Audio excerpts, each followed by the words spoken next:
Summer 1943. Camp Crossville, Tennessee. The brown liquid fizzing in the bottle mesmerized the German soldier who had never seen anything like it. After 2 years fighting in North Africa, subsisting on hard biscuits and ersatz coffee, this sweet carbonated drink called Coca-Cola represented impossibility made real. It cost 5 cents from the camp canteen. The same price guards informed him that American children paid with their allowances. Across American prison camps that summer, 371,683 German PS would confront a reality that contradicted everything Nazi propaganda had taught them about American weakness. They discovered a nation where ice cream was routine dessert, where soft drinks were everyday beverages, where candy bars were so common that guards gave them away. These simple foods, treats that most German children had never tasted, would systematically demolish Nazi ideology more effectively than any propaganda program. The mathematics of abundance were being written in sugar and carbonation, in chocolate and ice cream, revealing an American industrial capacity that rendered German deprivation not noble sacrifice, but needless suffering. What began as amazement at American confections would evolve into complete psychological transformation. The desert's end. The Afrika Korps' surrender in Tunisia during May 1943 brought approximately 250,000 German and Italian soldiers into Allied captivity. These veteran desert fighters, who had pushed the British back to Egypt under RML's leadership, expected harsh treatment as prisoners. Nazi propaganda had prepared them for American brutality and starvation. Instead, within hours of surrender, they encountered American rations. These field rations, which American soldiers routinely complained about, contained treasures: crackers, processed cheese, candy, fruit bars, instant coffee, sugar tablets, and cigarettes. German soldiers who had survived on minimal rations for months treated these emergency meals as feasts. According to military records, at the processing camps in North Africa, the U.S. Army served pancakes with syrup, fresh eggs, and milk, foods that had vanished from German military rations years earlier. The systematic feeding of enemies with superior food began immediately, though its psychological impact would only be understood later. A German officer later testified to the International Red Cross, "We expected to be starved as prisoners. Instead, the Americans fed us better than our own army had." This confusion about American resources began our education. The Liberty ships carrying POWs across the Atlantic in summer 1943 provided intensive education in American abundance. These vessels, mass-reduced at unprecedented rates, one completed every 42 hours at peak production, transported up to 30,000 prisoners monthly to the United States. Naval records show that prisoner rations aboard these ships matched or exceeded standard crew provisions, approximately 3,500 calories daily, including fresh bread, meat, vegetables, and coffee with sugar and milk.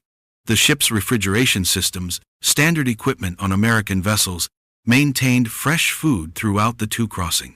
Most remarkably, documented accounts confirm that ice cream was served on multiple occasions during Atlantic crossings. The USS General M.B. Stewart's log from July 1943 records, serving ice cream to prisoners on July 4th, using the ship's ice cream maker that produced 10 gallons per batch. For men who hadn't seen ice cream since before the war, this frozen dessert in the middle of the ocean defied understanding. When ships docked at ports like Norfolk and Newport News, German PSWs encountered an America that Nazi propaganda had declared impossible. The Norfolk Naval Base, covering 4,300 acres with extensive waterfront facilities, handled more cargo daily than major German ports managed weekly.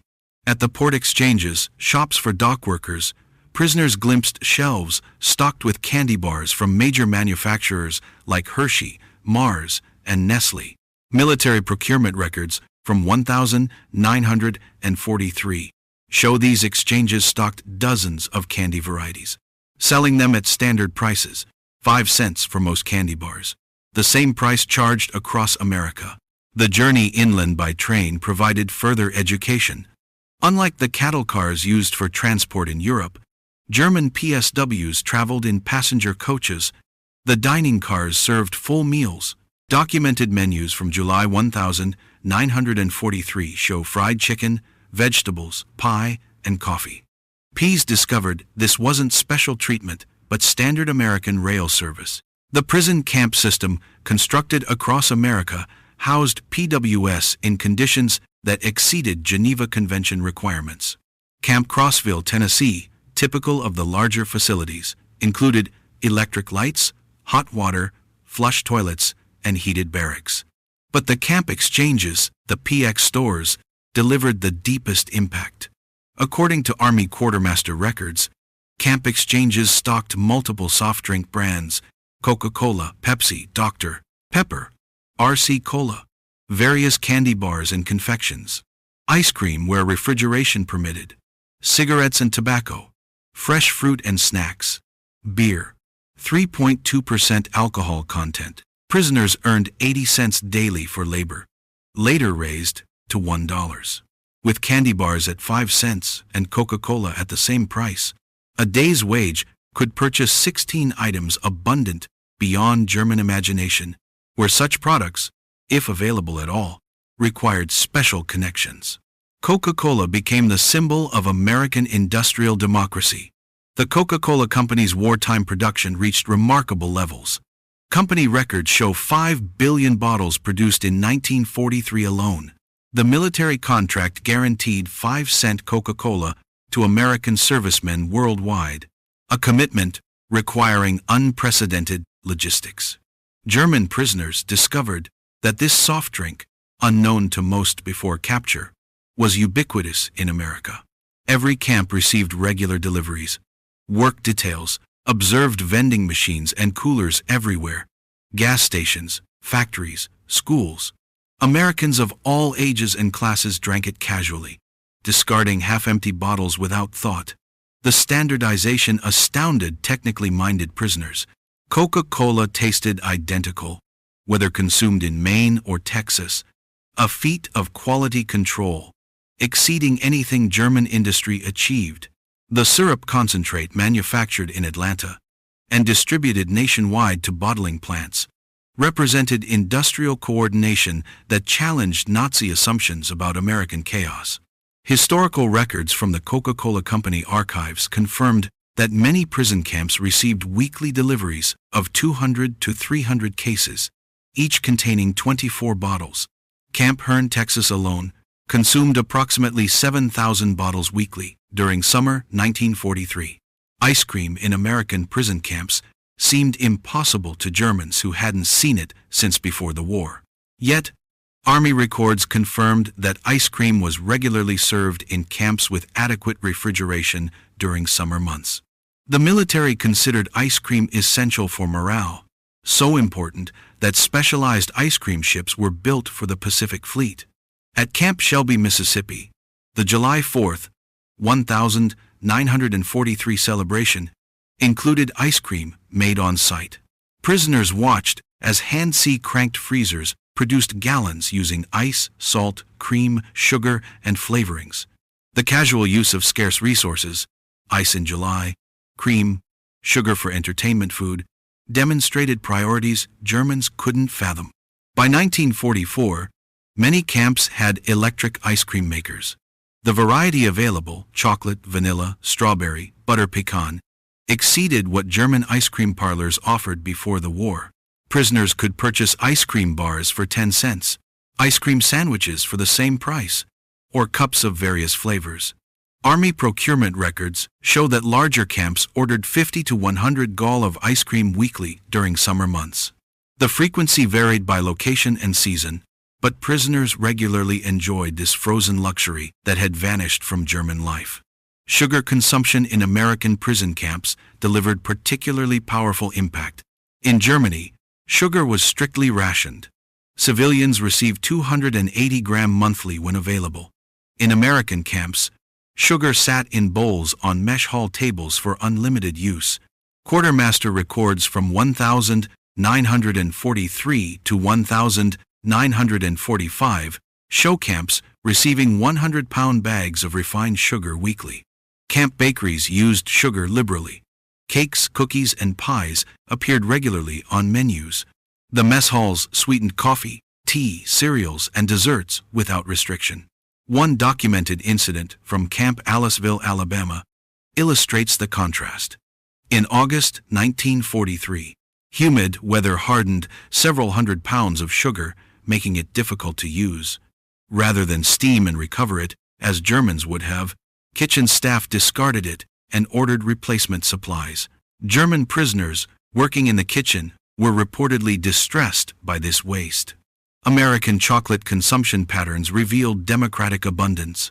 Major manufacturers Hershey, Mars, Nestle produced millions of bars monthly despite wartime restrictions.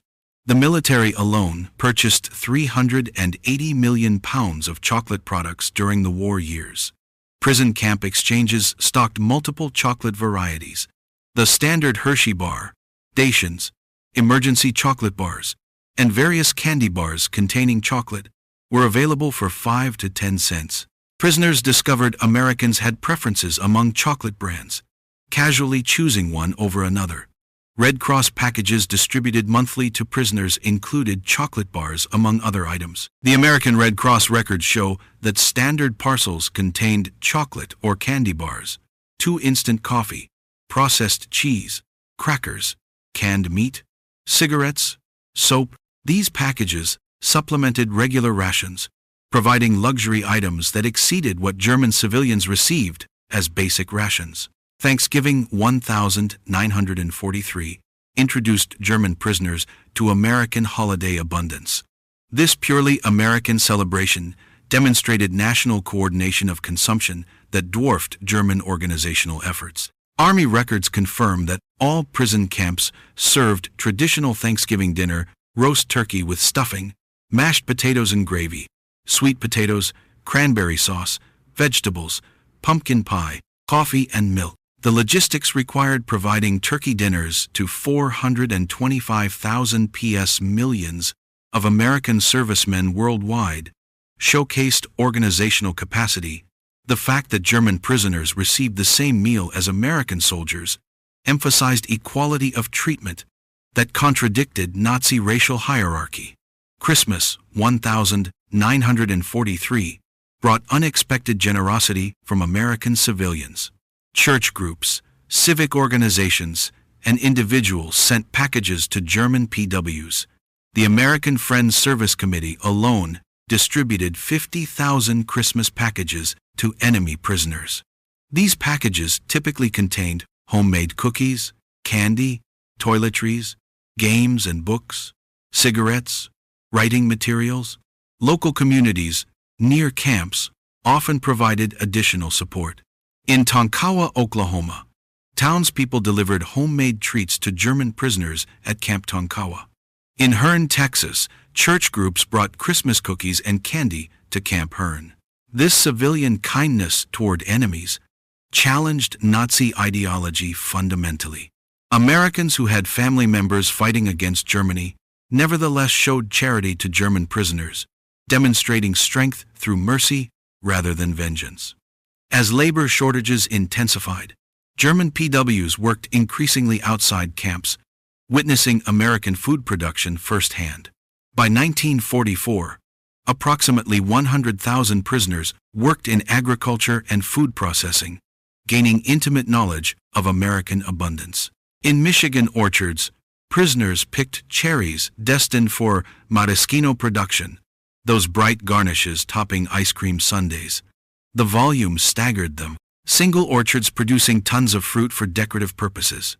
At canneries, prisoners observed quality control that rejected perfectly edible food for minor imperfections.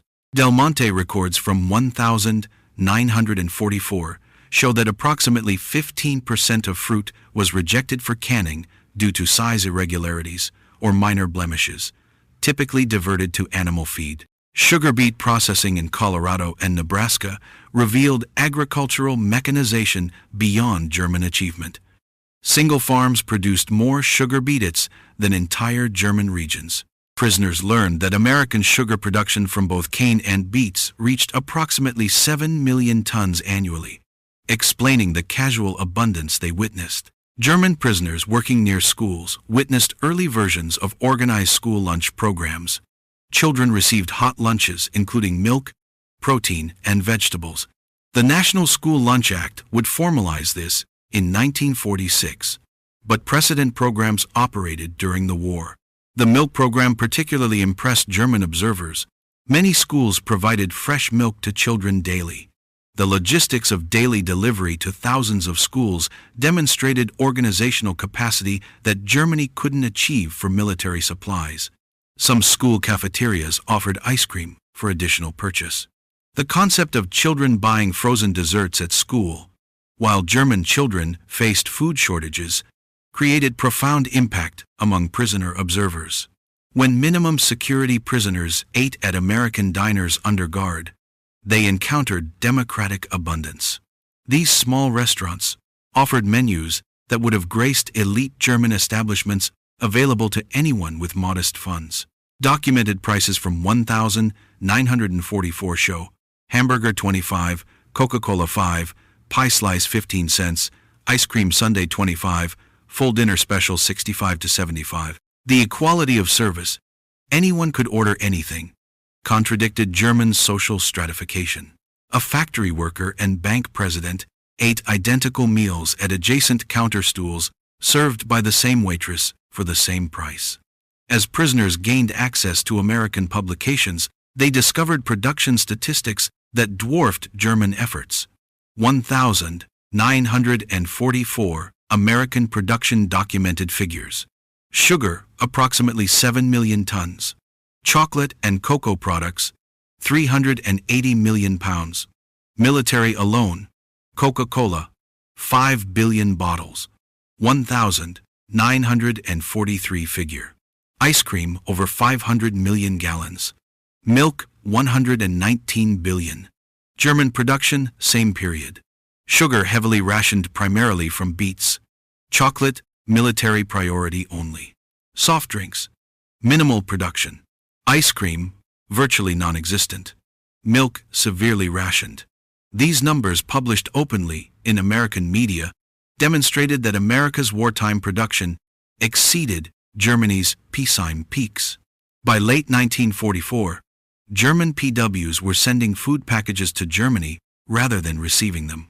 Using camp wages, prisoners purchased American products to mail home: chocolate bars, instant coffee, canned goods. International Red Cross records confirm this reversal. German prisoners in America sent approximately 11 million parcels to Germany during their captivity, most containing food items. The impact on German families receiving American abundance from imprisoned relatives, while they faced starvation in freedom, profoundly undermined Nazi ideology. American rationing implemented during the war revealed the gulf between societies. Americans complained about sugar rationing of 2 monthly per person, more than triple the German allowance when available. American meat rationing at 28 ounces weekly per person exceeded what Germans received monthly. Even rationed Americans maintained consumption levels Germans considered impossible luxury. The Office of Price Administration records show Americans purchased 74 of sugar per capita in 1944 despite rationing, 10 times German consumption. Beyond Coca-Cola, prisoners discovered America's soft drink industry. Pepsi-Cola, Dr. Pepper, RC Cola, Orange Crush, and regional brands competed nationwide. The variety itself, multiple companies producing similar products, demonstrated market abundance impossible under German-controlled economy. Bottling plants operated in every major city. The technology, carbonation, bottling, capping, labeling, was standardized and efficient. Single plants produced millions of bottles annually. The distribution network reached every small town, gas station, and grocery store. American soft drink production reached billions of bottles annually by war's end, dozens of bottles per American citizen yearly. This single industry's output exceeded entire sectors of German consumer production. Spring 1000, 945, brought the final blow. As American forces advanced through Germany, German PS in America watched newsreels of GIs distributing chocolate and gum to German children. These children's joy at receiving American candy their own government couldn't provide completed the ideological demolition. The contrast was stark. American soldiers advancing through enemy territory carried enough candy to give away, while the German state that promised triumph delivered starvation. Films of concentration camp liberations showed American troops sharing rations with skeletal survivors, demonstrating humanity toward victims of the regime German soldiers had served. Between 1945 and 1946, German PSWs returned to a destroyed homeland. Many prisoners had gained significant weight in American captivity, while their families lost weight to starvation in German freedom. They brought knowledge of abundance to a land of absolute scarcity. Medical examinations showed German PS generally returned healthier than when captured. They returned to families weakened by deprivation. This physical evidence of American plenty versus German deprivation was undeniable. Many prisoners brought final Red Cross packages home: chocolate, coffee, and canned goods that became family treasures. Children who had forgotten chocolate's taste received Hershey bars from fathers who had eaten ice cream regularly in prison camps. Former PWs became unexpected advocates for the Marshall Plan. They had witnessed American abundance that wasn't zero-sum, prosperity through production rather than conquest. Their testimony that Americans could afford to rebuild enemies influenced German acceptance of American aid. These men understood that American power came from productive capacity, not extraction. They had seen a society wealthy enough to waste food while fighting a global war. This mental model, creation rather than conquest, shaped West Germany's economic approach. The German economic miracle of the 1,950 seconds was partially built on knowledge gained in American prison camps.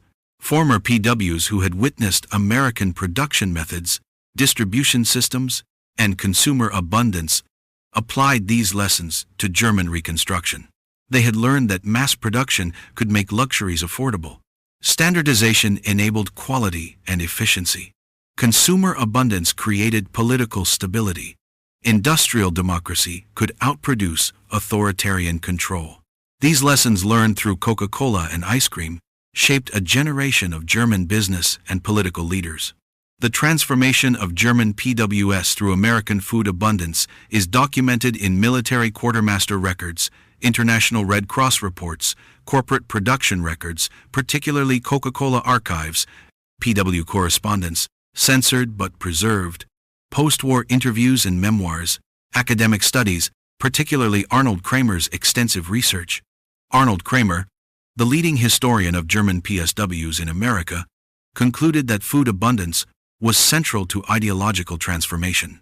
His research confirmed that casual American plenty accomplished what formal re-education programs couldn't complete: demolition of Nazi superiority myths. The statistical summary: the numbers tell an irrefutable story. Average P consumption 1,943 to 1,946. Daily calories 3,300 to 3,600. Sugar 4. Monthly available. Meat 32 ounces weekly. Milk 1 quart daily available. Ice cream served regularly during summer. Soft drinks unlimited at 5 cents each. German civilian rations, same period. Daily calories 1,200 to 1,500. Sugar 280 grams monthly when available. Meat 10.50 weekly, often unavailable. Milk severely rationed. Ice cream non-existent. Soft drinks none available. These disparities weren't propaganda, but documented reality. Enemy prisoners ate better than German civilians, proving American abundance extended even to defeated foes. The P experience with American food culture influenced post-war Germany profoundly. Coca-Cola returned to West Germany in 1949, becoming a symbol of American alliance. Ice cream parlors modeling American soda fountains appeared in German cities. Candy bars and chewing gum became symbols of recovery.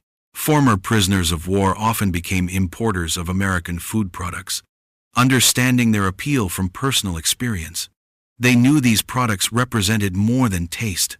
They symbolized abundance, democracy, and modernity. The introduction of supermarkets to Germany in the 1952 was championed by former POWs who had witnessed American grocery stores. They understood that democratic abundance required new distribution methods, not just production increases. In various post-war interviews and memoirs, German PSWs consistently identified food abundance as transformative. A former Africa Corps officer stated in a 1975 interview, "We expected to defeat a weak, divided America. Instead, we found a nation that could give ice cream to enemies. That's when we knew we had lost more than a war. We had lost our entire worldview." Another veteran interviewed for a documentary in 1985 recalled, "My first Coca-Cola was like drinking the future.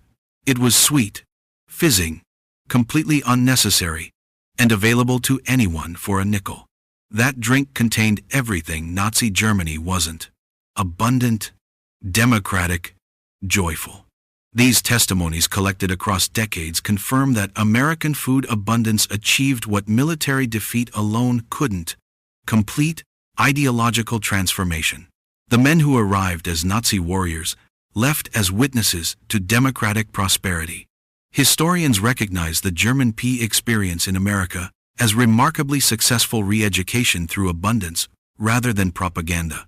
The program succeeded because it relied on observation rather than instruction. PS saw American society functioning at peak productivity while treating enemies with dignity. The food aspect was crucial because it was universal. Everyone understands hunger and satisfaction. Undeniable. Weight gain and health improvement were visible. Continuous 3 meals daily, plus canteen purchases. Comparative prisoners knew German deprivation intimately. Every meal became a lesson in American industrial capacity. Every Coca-Cola demonstrated standardization and distribution. Every ice cream sundae showed that abundance could be democratic. Children of prisoners of war grew up hearing about American abundance in prison camps. These stories, initially seeming fantastic, were validated as West Germany recovered and American products became available. The mythology of American plenty, born in prison camps, shaped generations of German-American relations. Many P children later studied or worked in America. Drawn by their father's stories of impossible abundance, they found the reality matched the tales. Supermarkets stocked with variety. Soda fountains serving sundaes, candy aisles offering dozens of choices. This multi-generational impact extended beyond individuals. West German business culture absorbed lessons about consumer abundance, quality standardization, and democratic markets. The economic miracle wasn't just about production, but about creating abundance for ordinary citizens. Today, McDonald's operates over 1,400 restaurants in Germany. Coca-Cola is ubiquitous. Ice cream is ordinary. The transformation from scarcity to abundance, initiated in American prison camps, is complete. Yet, the historical lesson remains powerful: ideological transformation through abundance rather than deprivation, kindness rather than cruelty, demonstration rather than propaganda. The German PS who couldn't believe ice cream and Coca-Cola in American prison camps witnessed democracy's ultimate weapon: the ability to create such abundance that it could be casually shared with enemies. The story of German PS and American food abundance represents history's most unusual victory. A war won through generosity, an ideology defeated by ice cream, a worldview shattered by soft drinks. These men experienced transformation not through punishment, but through plenty. They arrived believing in German superiority and American weakness. They left understanding that American strength came from productive capacity so vast it could waste resources without concern. The society that could give Coca-Cola to prisoners for 5 cents possessed power beyond military might. The ice cream sundae, with its layers of excess ice cream, syrup, whipped cream, nuts, cherry, became a metaphor for American abundance. Each component alone exceeded German dreams. Combined, they represented impossible luxury made routine that enemies could order seconds, while German children faced hunger, revealed the totality of Nazi failure. Former PS often recalled specific moments of revelation. The first Coca-Cola's fizz, the first spoonful of ice cream, the first bite of a Hershey bar. These sensory memories carried more power than any argument. They had tasted democracy, and it was sweet. The transformation was complete and irrevocable. Men who had marched for the Third Reich returned as apostles of abundance, carrying the revolutionary message that prosperity came from freedom, not conquest. They had learned that America's secret weapon wasn't military might, but the ability to give ice cream to enemies. In the end, the bottles of Coca-Cola and dishes of ice cream served in American prison camps achieved what armies could only attempt: the complete transformation of enemy hearts and minds. The German PS, who couldn't believe such abundance existed, became its greatest witnesses, carrying home the truth that democracy tasted like chocolate and freedom fizzed like carbonation. Their story reminds us that sometimes the greatest victories are won not through destruction, but through demonstration. Not through taking, but through giving. Not through hatred, but through the simple act of serving ice cream to enemies on a hot summer day. The men who experienced American abundance as prisoners became freedom's most unlikely ambassadors, transformed forever by the impossible reality of Coca-Cola and ice cream in American prison camps. Please,